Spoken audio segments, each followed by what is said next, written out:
I'm Yesaman. I'm a co-founder at Femme. I have been bleeding since my 14th, so that's 36 years, almost 36 years. Hi, I'm Vedika. I've been bleeding for 16 years now. I started to use the same products as my mother was using, which were tampons and disposable sanitary napkins. As most of us, I started with a disposable plastic sanitary napkin. That was what was introduced to me by my mum and also in school.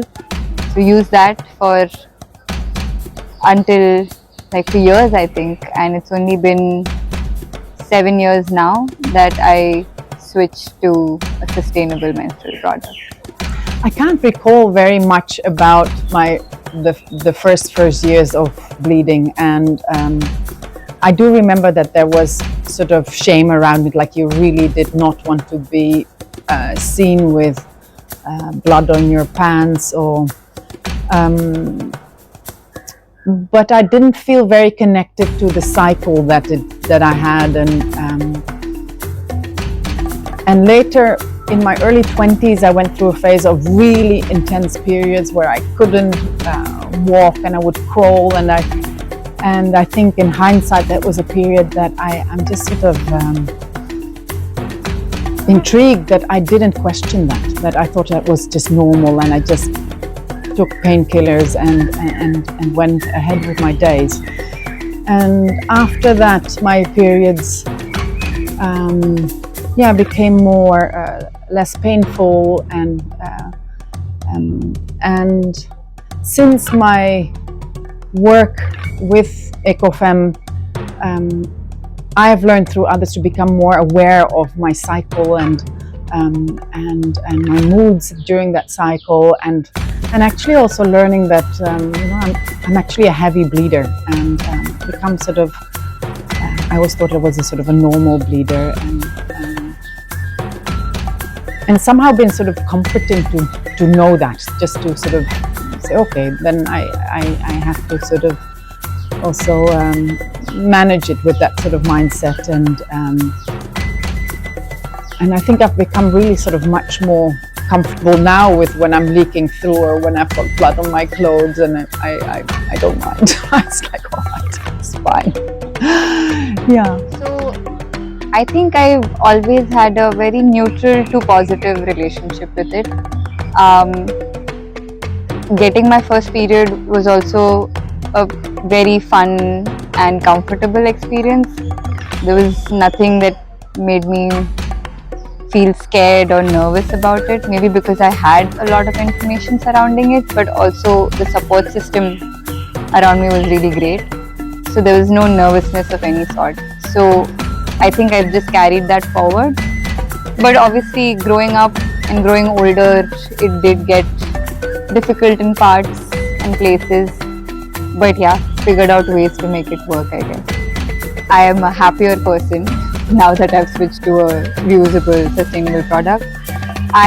So much so that I think I forget that I'm on my period, which is a great thing for me because it's so convenient now. Like, there are no issues that come with your sanitary napkin, your disposable sanitary napkin, that constantly reminds you that you are having a stressful period or something.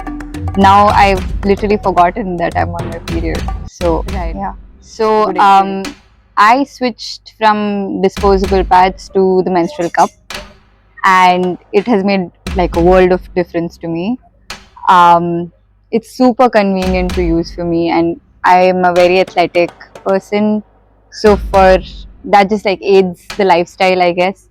But also not having to constantly wonder about changing your pad, it's hot, rashes, everything, and the pressure is lifted off my shoulders. So I think so for like 5 days a month, I'm now a happier person, definitely.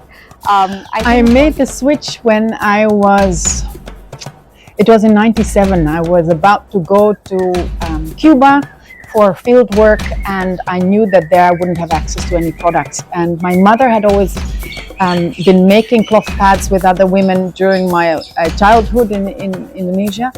And so it was a product I was very familiar with, and I had roommates that also used cloth pads, and so I stitched myself and took those and used those pads when I was away.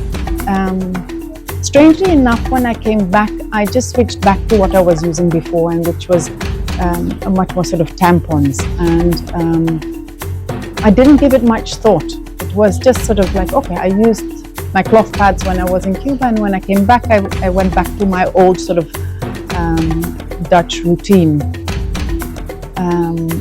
And so a full switch to cloth pads was when I came to Orville, when we started EcoFemme and starting using cloth pads, started producing cloth pads.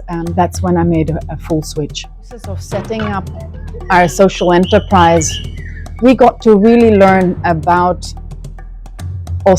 about disposable sanitary napkins and what's inside them, and how they're sort of largely made of plastics, 90 to 95 different forms of plastic, and the chemicals that are in them, and how problematic they are as a product, one for our body, for our own health, but especially in disposal.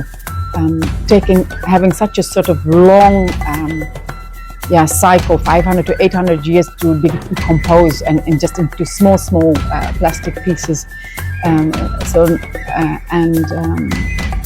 With what sort of effect to water and soil quality and all life that is in there, or if we burn them into air, sort of the air pollution that it's causing. Another piece that really I really connected with was also the social implications of people who are dealing with our waste, with our menstrual waste, and we're handling that, we're segregating that, we're sort of touching that, and are not sort of, not happy to sort of, naturally not happy to sort of work with that, and how problematic disposable sanitary pads are in general in the whole waste management system that we have. I think that was really a piece that I had not connected to in such sort of detail, and which really was the thing that was like, okay, then it really gave me peace of mind. A very easy to sort of fully switch to cloth pads. I think it was largely for me a process. I had not sort of consciously connected to making that choice, and when we were engaging with this and sort of understanding the bigger picture in which sort of menstruation is embedded, especially the environmental and the social justice piece, then for me it was such a no-brainer. So like, okay, and I can also really see that over time I've developed such a big sort of ick feeling around disposable pads. When I see them, I just feel it's like, ugh. And that doesn't have to do with the blood that's in them. It really has to do with sort of this notion of, okay, what does that product stand for? What does it cause? What does, again, sort of, what does it mean for our sort of health hazards that it sort of contains, and what does it do to our environment when we're disposing it? It's such we use it so briefly, and it is in our life and in this world for such an incredible amount of time. Like, I can't wrap my head around 500 to 800 years from now. It's like, so yes, that's.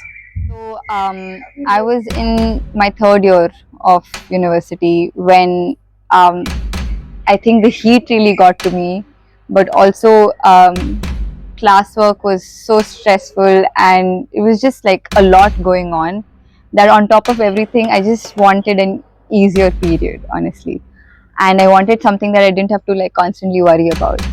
And I think I'd also resumed swimming then, and I just didn't like the idea of having to stall it for 5 days. So I was motivated to learn more about what else I can do, and I think my first thing that came up to my mind was, what do swim athletes do? because I just figured that they were not taking a break for 5 days from training. So that's when I found out that menstrual cups have been in the industry for decades, but obviously it's not being publicized or talked about. It's not talked about as much because, again, like that's how sanitary napkins sell. So I figured out what would work for me. I ordered one. Back then, it was not as readily available, but found one, tried it on, never looked back. I think the big change that it brought to me was that it brought this sort of conscious connection to my cycle, where before it was something I was just sort of managing, like you had to sort of deal with your periods, and while you were just sort of in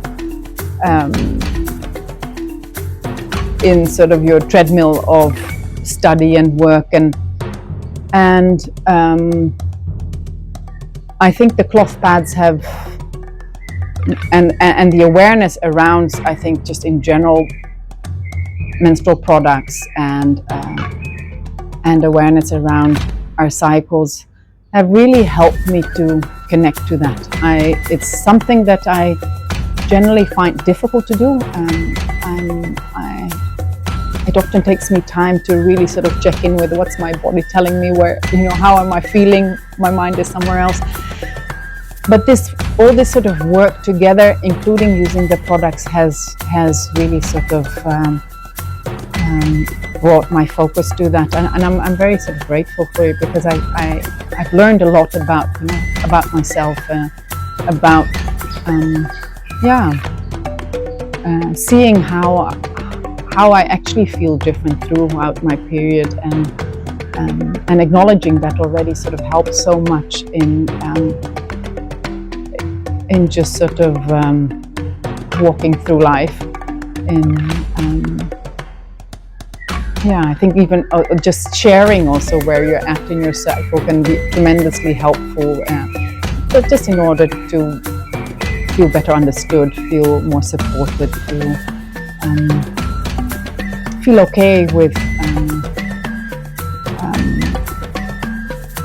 just with being who you are at that moment.